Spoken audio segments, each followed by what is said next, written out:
Bonjour et bienvenue à nouveau sur la chaîne du site Par la foi. Je suis à nouveau en compagnie de mon ami Mathieu Lavagna. Bonjour Mathieu, merci de te joindre à nous. Bonjour Maxime. Alors aujourd'hui on va parler du récent livre et des livres d'ailleurs aussi moins récents de Michel Onfray.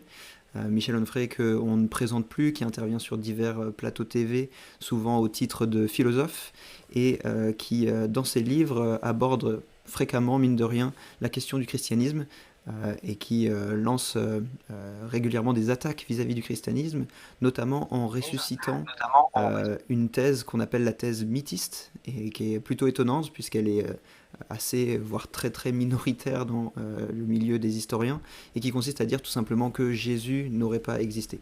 Alors, Michel Onfray, comme on le verra, fait plein d'autres affirmations sur le christianisme, mais Mathieu, dans ce cadre-là, a écrit un livre, je ne sais pas si tu l'as avec toi Mathieu pour nous le montrer, un livre justement qui répond non, le Christ n'est pas un mythe, avec 1000 raisons de croire. Je crois que c'est les éditions Artege, c'est ça?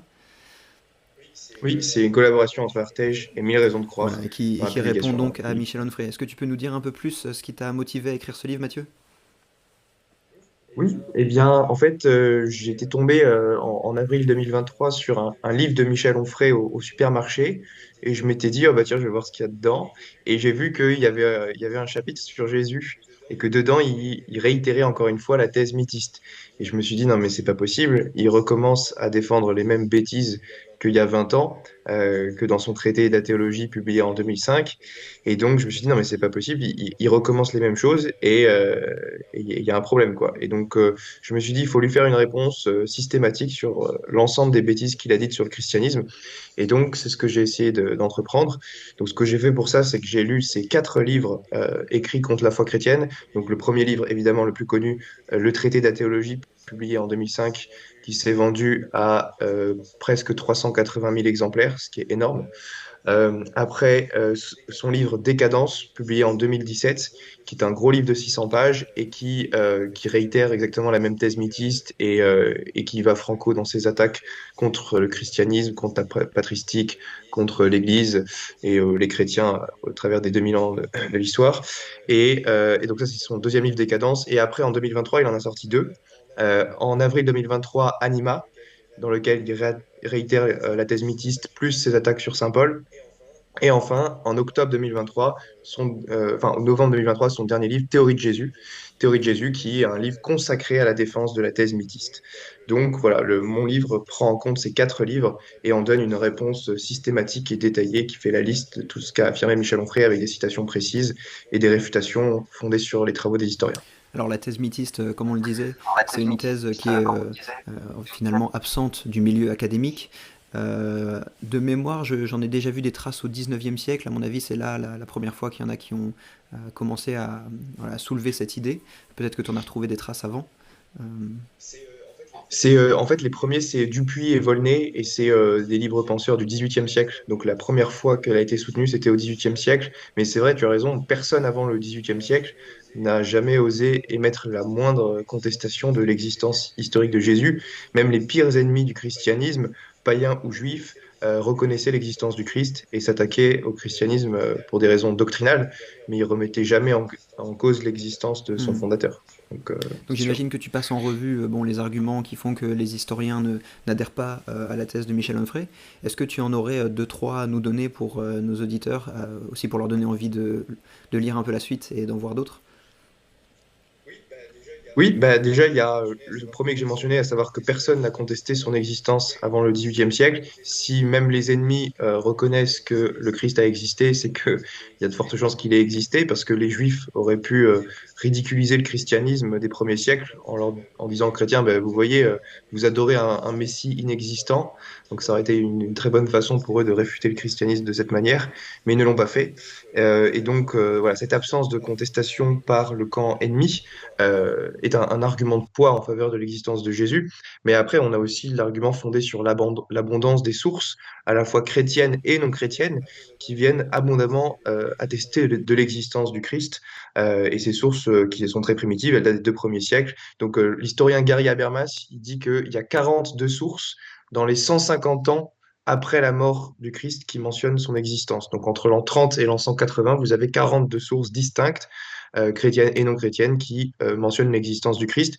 Et il dit même que entre l'an 30 et l'an 130, vous avez 15 sources différentes qui mentionnent la crucifixion de Jésus. C'est pour ça qu'aujourd'hui, la crucifixion de Jésus, c'est considéré comme un des événements les plus attestés de la vie du Christ.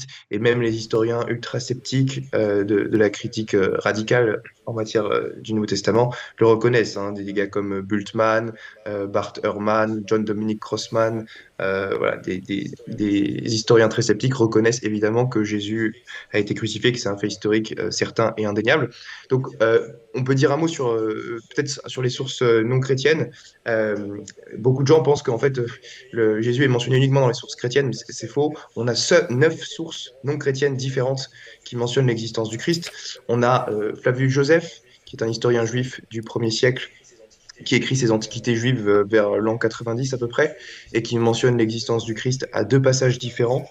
Il y a un passage qui est un petit peu contesté par la critique textuelle, mais ils reconnaissent qu'on est capable de reconstruire globalement le texte original qu'il y avait chez Flavius Joseph, même si certains passages ont peut-être été ajoutés par des moines copistes chrétiens ultérieurement. Donc ça, c'est pour le premier passage de Flavius Joseph, mais où il y a aussi un deuxième passage dans Antiquité juive au chapitre 20, qui lui n'est pas contesté et qui parle du Christ comme étant le frère de Jacques. Et donc ce passage, il est unanimement reconnu par la critique textuelle, il est présent dans tous les premiers manuscrits Ce sans qui, ce aucune qui est, interpolation possible. Ce qui Donc est d'autant Flavius plus Joseph, intéressant dans cet oui, extrait, c'est que Flavius Joseph n'est pas en train d'écrire un paragraphe sur Jésus, il est en train de mentionner des événements qui ont eu cours à Jérusalem, et en mentionnant Jacques, il mentionne au passage le fait que c'était le frère de Jésus. Donc ça corrobore d'autant plus, on voit que c'est pas un texte qui traite du Christ, mais le Christ était suffisamment connu pour les lecteurs de Joseph pour qu'ils le mentionnent en passant. oui, exactement. Donc Flavius Joseph est reconnu par les historiens comme étant une source juive indépendante de l'existence de Jésus. On a lui, après on a aussi l'historien romain Tacite qui écrit au début du IIe siècle dans ses Annales. La référence c'est Annales 1544 et dedans Tacite mentionne le Christ qui sous Tibère fut livré au supplice par Ponce Pilate. Donc là c'est très clair. Et en plus dans le contexte, le Tacite c'était pas du tout un ami des chrétiens et donc il parle du christianisme comme étant une exécrable superstition dans ce texte. Donc, si c'était une interpolation chrétienne tardive, évidemment que les chrétiens n'auraient jamais mentionné que le christianisme était une exécrable superstition. Donc, c'est pour ça que les historiens reconnaissent que Tacite est une source romaine indépendante qui atteste de l'existence de Jésus. Ça, même Barterman, l'historien athée, le reconnaît. Donc, en plus de Flavius Joseph et Tacite, on a aussi, je vais passer en revue un peu plus vite, on a Suétone, on a Lucien de Samosate, on a Pline le Jeune, qui est aussi un grand ennemi du christianisme début du IIe siècle. Donc Tacite, Suétone, Flavius Joseph, Lucien de Samosate, Pline le Jeune. On a aussi Galien, Cels et le Talmud de Babylone. Peu de gens savent que le Talmud parle de Jésus et en fait on a bien un texte qui se trouve dans le traité du Sanhédrin 43a et qui mentionne que la veille de la Pâque, on a pendu, enfin crucifié Jésus de Nazareth. Donc ça c'est très clair. Et l'exégète juif Klausner date ce texte du deuxième D'ailleurs, siècle. le, Voilà.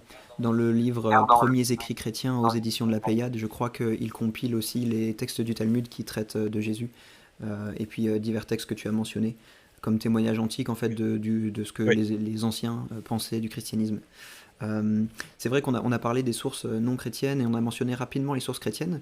Une chose que je tiens à dire, c'est que parfois les sources chrétiennes sont écartées un peu rapidement au motif qu'elles sont chrétiennes. Mais je vous recommande vraiment sur YouTube la conférence Nouvelle preuve de la fiabilité des évangiles de Peter Williams. Je mettrai le lien en description.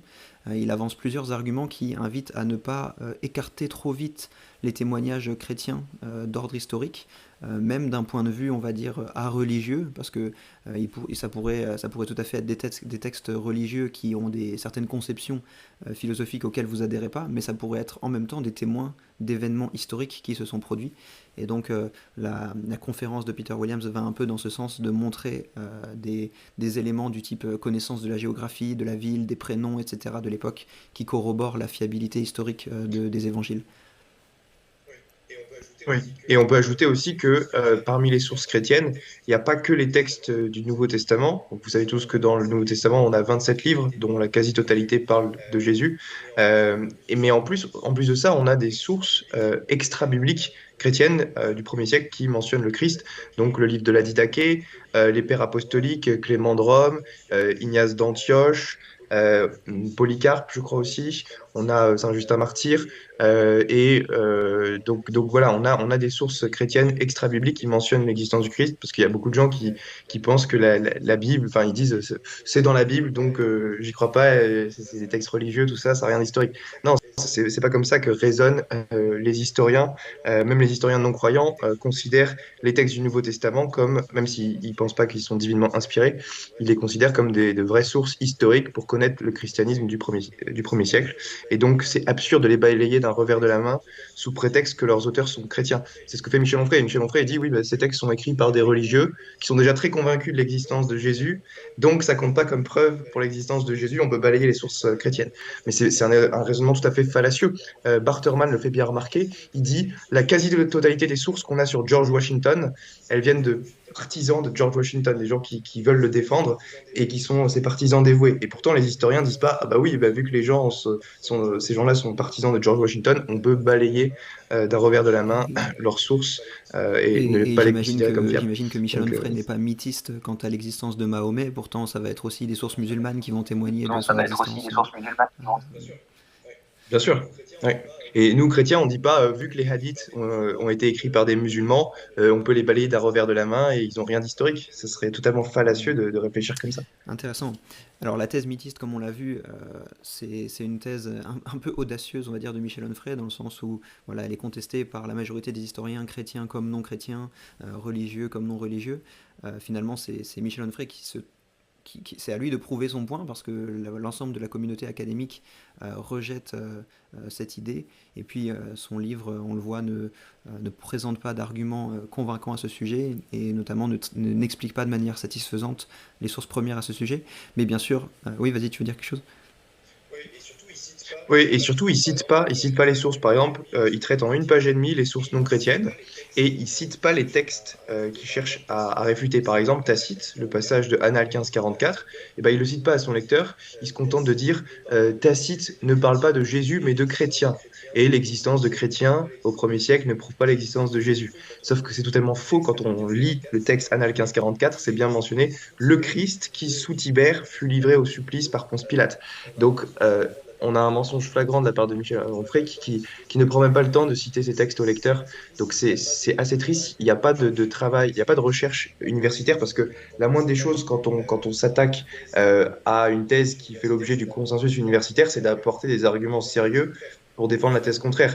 Mais pour cela, il faut réfuter les travaux des érudits. Et Michel Onfray, dans son dernier livre, Théorie de Jésus, il n'a aucune bibliographie, quasiment aucune note de bas de page, presque aucune référence à des travaux universitaires. Donc c'est un grand, gros manque de Ouais, sérieux de c'est sa quelque chose part. qui m'avait frappé en le lisant et en regardant un peu, pas seulement sur ce sujet, mais de manière générale, ce qu'il écrit, c'est qu'il accumule les affirmations plutôt étonnantes et plutôt inédites sans donner aucune source, ni première ni seconde, aucun historien qui corrobore ses dires.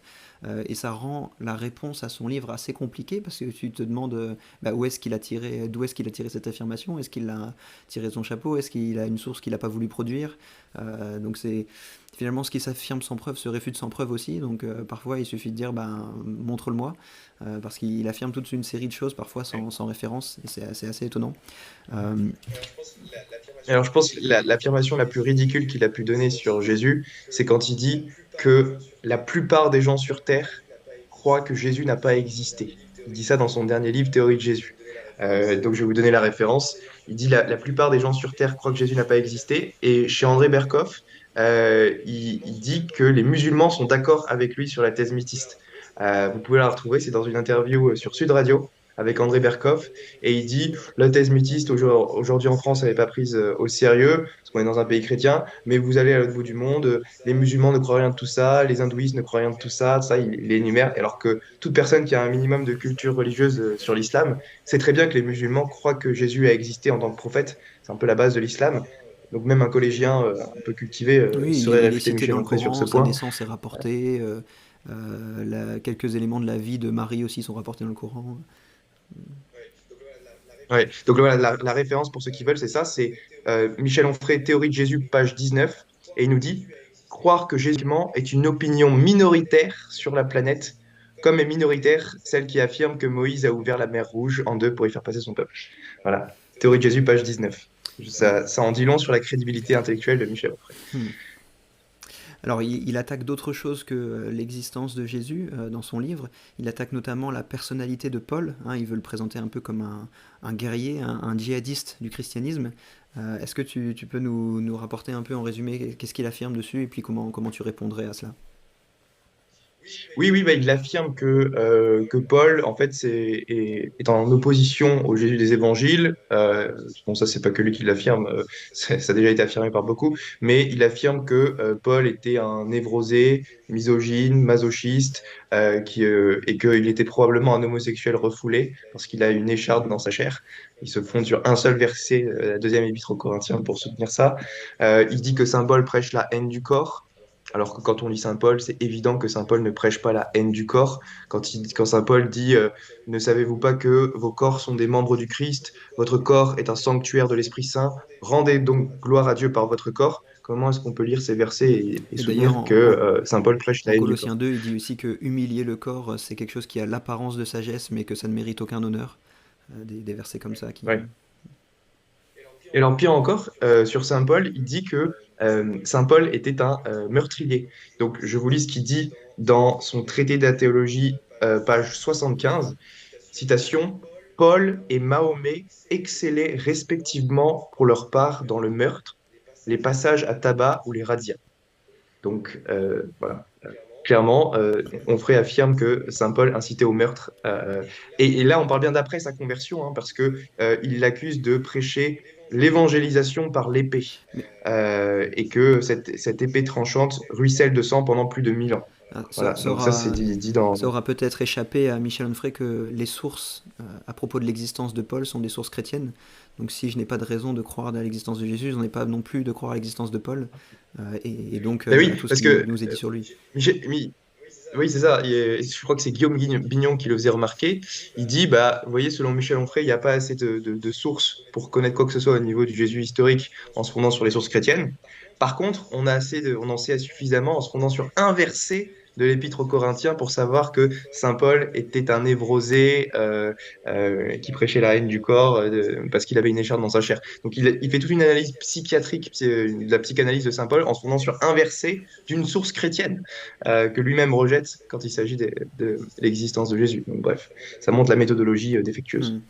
Finalement, ce qu'on s'est dit à plusieurs amis en discutant un peu des thèses d'Onfray, c'est que ce qui leur donne du crédit auprès du public francophone, c'est la méconnaissance généralisée de notre époque à propos de la Bible, hein. Il y a plusieurs sondages récents qui montrent qu'au fur et à mesure des décennies, on va dire, il y a un illettrisme biblique qui se répand, où les textes fondamentaux du christianisme ne sont pas connus.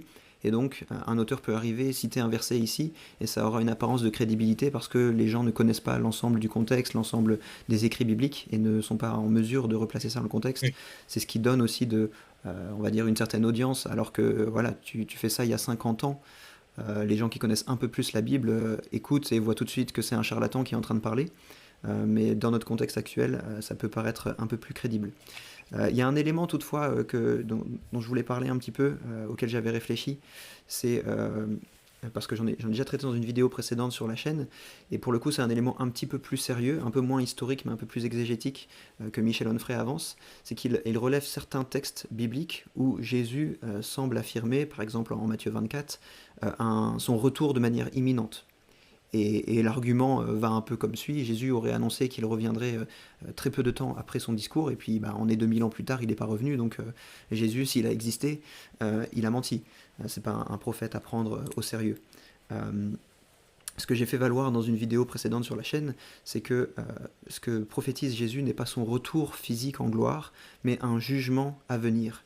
Et en effet, dans le discours en Matthieu chapitre 24, les disciples regardent le temple de Jérusalem et disent regarde maître toutes ces belles pierres, vois comment elles sont belles, ils lui font remarquer les constructions, la ville, etc. Et Jésus leur dit il ne restera pas pierre sur pierre qui ne soit renversée. Donc il dit que le temple de Jérusalem va être détruit. Et les disciples lui posent alors la question, mais quand est-ce que cela arrivera? Et quel sera le signe de cet avènement? Et Jésus donc fait tout un discours qui va se structurer en deux parties. Une première partie où il va discuter de la destruction du temple et une deuxième partie où il va discuter de son retour. Et dans la première partie, c'est là qu'il donne cette indication temporelle où il dit que ça va se passer dans une génération. Et c'est ce qui s'est passé effectivement en l'an 70 sous Titus, qui est venu, qui a saccagé Jérusalem, qui a détruit le temple. Euh, une difficulté exégétique un peu, c'est que lorsque Jésus rapporte ça, il utilise un langage un peu cosmique où il dit que les étoiles vont tomber, le ciel va se rouler, etc. En fait, si on lit les prophètes de l'Ancien Testament, on voit qu'ils agissent, ils parlent fréquemment ainsi lorsqu'ils prophétisent la destruction d'une grande ville. On le voit le cas lors de la destruction de Babylone, par exemple, dans l'Ancien Testament.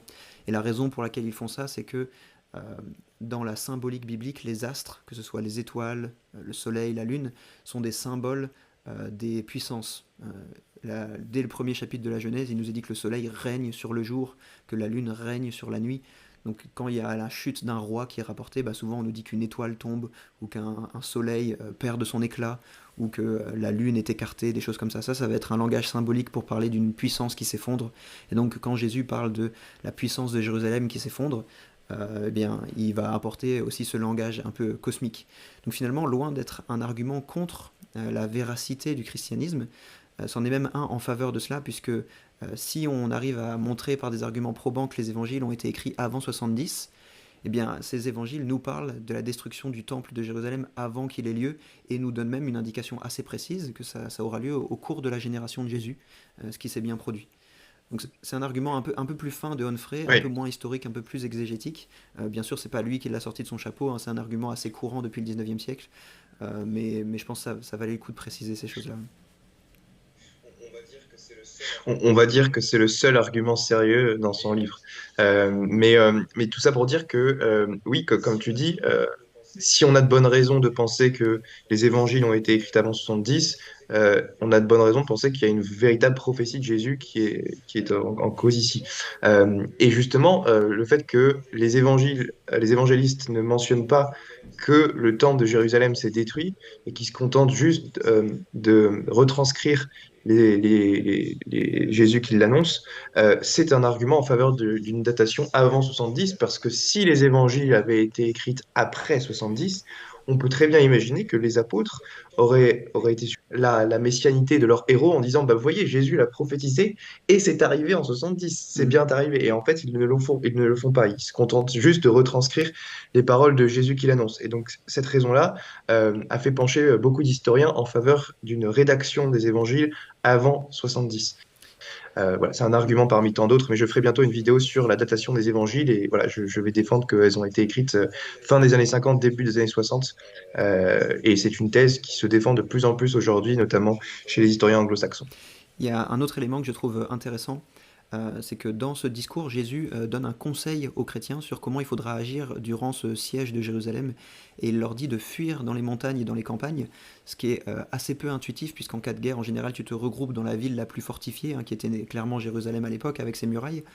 Donc il leur donne ce conseil un peu contre-intuitif, et on sait que les chrétiens ont fui à Pella, ça nous est rapporté par plusieurs chrétiens de l'Antiquité, que lors du siège de Jérusalem, ils ont fui à Pella, et il y a notamment un livre que j'aimerais citer qui mentionne, qui étudie, on va dire, l'historicité de cet événement. Ce livre de Simon Marcel qui s'appelle La migration appela légende ou réalité, qui est paru en 72. Et puis il y en a bien d'autres, hein, notamment celui de Sower Sidney ou encore de Gunther John. Il y a plusieurs historiens qui font valoir les sources chrétiennes anciennes qui relatent une fuite des chrétiens à Pella, fuite qui est difficilement compréhensible s'ils n'avaient pas reçu l'instruction de fuir, ce qui est exactement ce qu'on voit dans les évangiles. Et Jésus leur conseille, quand vous voyez ces armées romaines investir la cité sainte, fuyez dans les campagnes, fuyez dans les montagnes, parce que la ville va être détruite. Et c'est ce que nous disent les chrétiens antiques, c'est ce que les chrétiens ont fait. Exactement. Est-ce qu'il y a d'autres thèses un peu phares de Onfray que tu voudrais soulever rapidement? Oui, bah, en fait, Onfray, il se contente pas d'attaquer Jésus et Saint Paul. En fait, il attaque tout le christianisme pendant 2000 ans. Donc, il s'attaque au père de l'Église, au concile. Il affirme qu'à un moment, l'Église soutenait que les femmes n'avaient pas d'âme, des thèses délirantes comme ça, sans aucun fondement historique. Il affirme aussi que Pie XII, le pape Pie XII aurait activement collaboré à la Shoah, au génocide juif, que Jean Paul II aurait incité au génocide du Rwanda et sans aucune affirmation pour justifier ces thèses ahurissantes. Et en fait, quand on étudie le consensus des historiens, on se rend compte que c'est absolument n'importe quoi, que non seulement le Vatican n'a pas collaboré à la Shoah, mais que ils ont même participé à sauver des Juifs, que sous Pie XII, il y a eu des centaines de milliers de Juifs qui ont été sauvés grâce au pape Pie XII. Ça, c'est même le rabbin juif. Euh, je sais plus comment il s'appelle. Il y a un rabbin juif qui a écrit un livre à la mort de Pie XII, après la mort de Pie XII, qui dit que grâce à lui, on a eu des centaines de milliers de juifs qui ont été sauvés.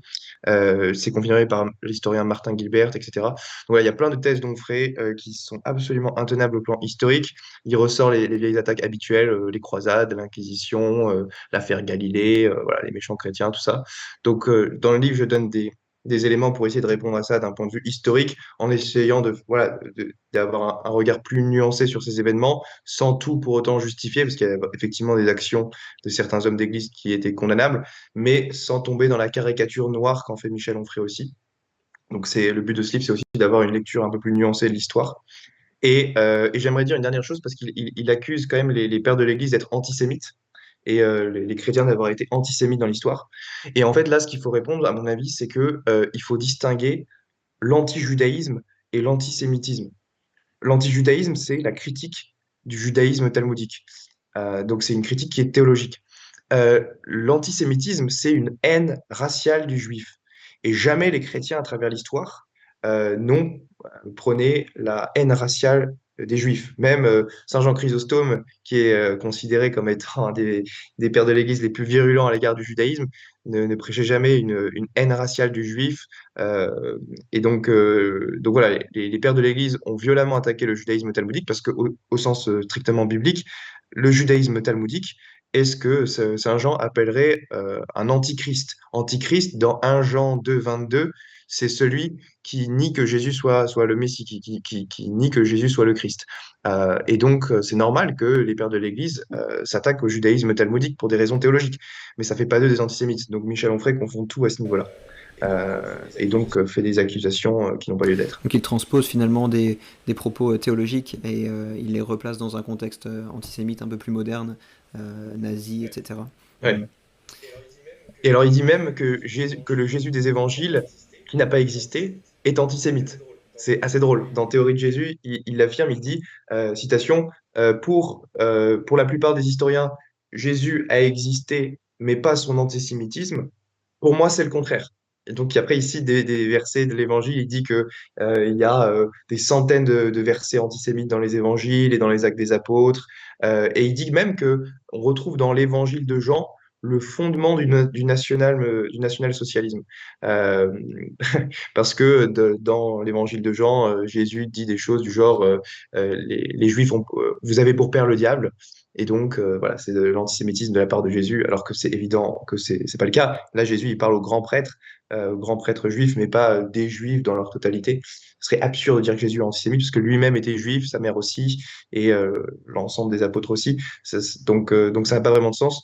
Et il parle dans des lectures complètement délirantes des évangiles. Il a même un sous-chapitre dans son traité de la théologie qui s'intitule Hitler, disciple de Saint Jean. Voilà, en soutenant que on retrouve les fondements du nazisme dans l'évangile de Jean, et il dit, citation, les chambres à gaz peuvent donc s'allumer au feu de Saint Jean. C'est textuellement dans ses Ouais, écrits. je me souviens que Donc tu m'avais c'est envoyé assez l'extrait. délirant. Ouais, Ouais, donc Michel Onfray voilà. finalement accumule les affirmations un peu outrancières avec une belle prose, hein, faut le reconnaître, il écrit bien les choses, ça donne envie de les citer, c'est vivant, mais finalement ça n'a aucun fondement historique, c'est fictif et il y a plus de fiabilité historique dans pas mal de textes religieux finalement que dans un texte prétendument neutre, athée, objectif d'un Michel Onfray. Et c'est bien ainsi que la communauté académique, qui n'est pas spécifiquement religieuse, considère les choses. Donc ton livre, rappelle-nous, c'est Le Christ n'est pas un mythe, aux éditions Artege et 1000 raisons de Oui. croire. Libre réponse à Michel Onfray. Je vous mettrai le lien en description. On vous recommande bien sûr de jeter un œil à ce livre puisque ça sera plus complet que tout ce qu'on a pu développer là dans ces quelques minutes. Je vous invite aussi à suivre la chaîne de Matthieu où il va développer, comme il le disait, un argumentaire pour une date des évangiles autour de 50, 60. Ça sera intéressant, j'en doute pas. Et je vous invite à nous suivre sur notre chaîne pour retrouver d'autres contenus du même genre. À bientôt Mathieu, merci pour cet échange. Merci Maxime, à bientôt.